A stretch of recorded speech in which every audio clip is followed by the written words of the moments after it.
Hi guys, welcome back to the channel. It's your girl Sakavia and I'm back with another video. So if this is your first time at my channel, welcome. On this channel I do med related content, Christ related videos, and just some fun random videos such as vlogs and so forth. So if any of that sounds interesting to you, then make sure that you touch make sure that you touch that subscribe button and turn on your post notifications. Join our family. All right. So a special thanks to the persons who requested this video. I really appreciate when you guys make requests to me. So feel free to DM me anything that you're looking at while you're looking for something on my channel and it's not there. Then feel free to DM me. I will reply. I reply to all of your DMs and everything. So there's a link in the description box where you can go and find my Instagram, or you can just make your requests and everything down in the comment section. All right. So today I'm going to be giving you guys some tips for studying, because well, we have to study. Majority of my viewers, when I look at it, are between the ages of 18 and 24, and so that's really the persons who are in the university range. And if you're in university, whatever your course is, you know that you need to study. All right. So my very first tip, I have my little book. My very first tip would be to create a timetable. Now, creating a timetable basically lets you know what you're supposed to be doing and when you're supposed to be doing it. So I have been there where I have a bunch of things to do, but because I had no structure in my study life, I was just wandering all over the place until it end up like it touched all 12 o'clock and I'm not study nothing. So waste of time, you understand? So getting a timetable basically gives you structure in your life, and it helps you to basically balance everything that you want to do and so forth. So create a timetable.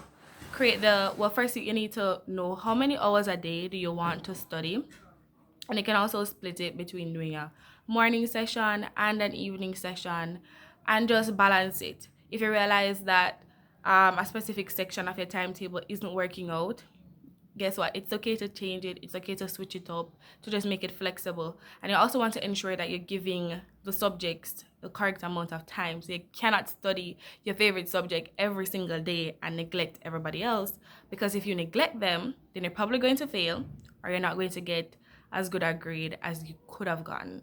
All right. So my second tip is to make a to-do list.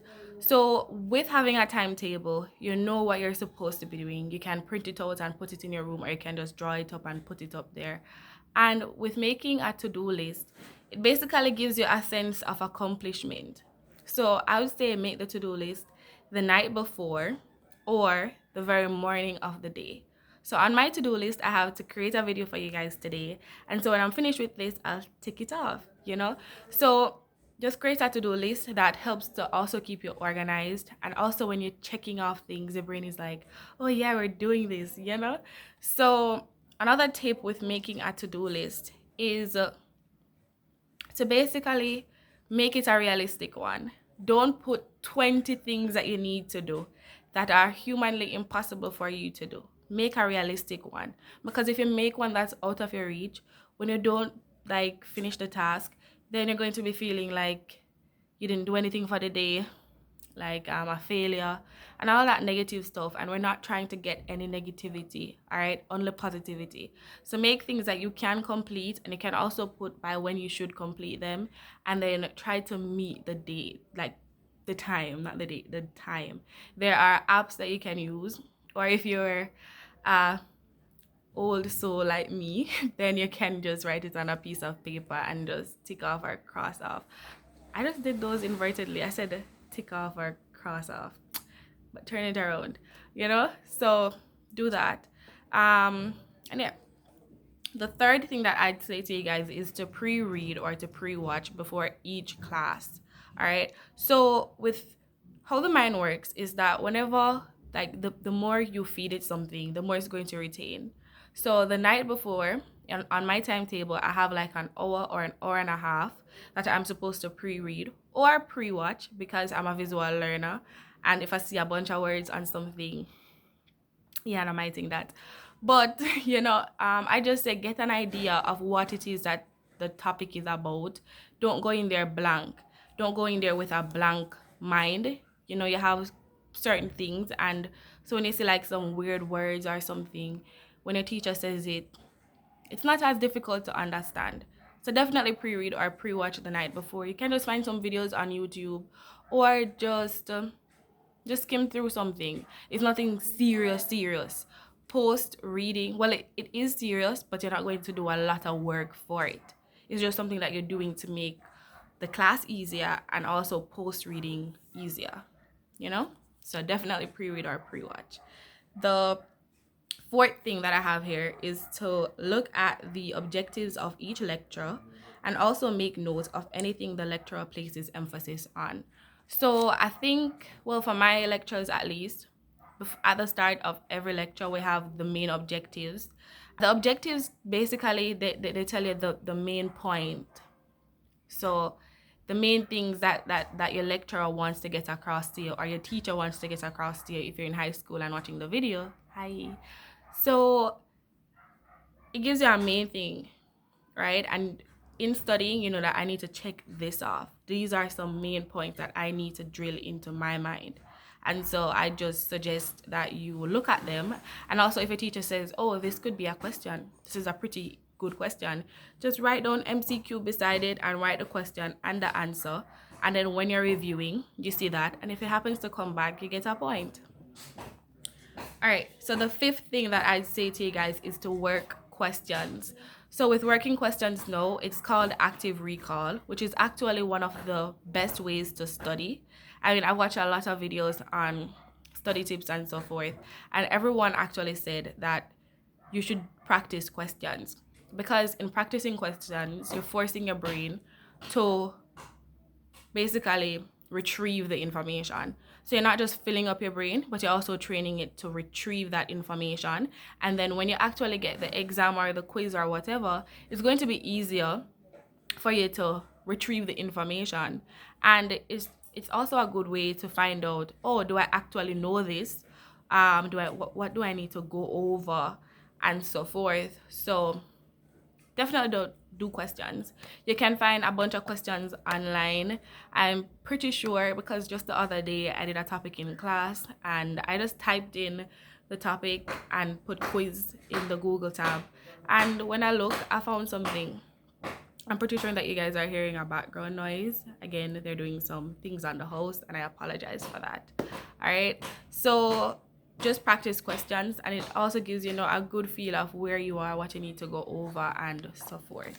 You can also make your own questions. So while reading through a lecture, you can just be writing down some things that jump out at you and just be like, what is this?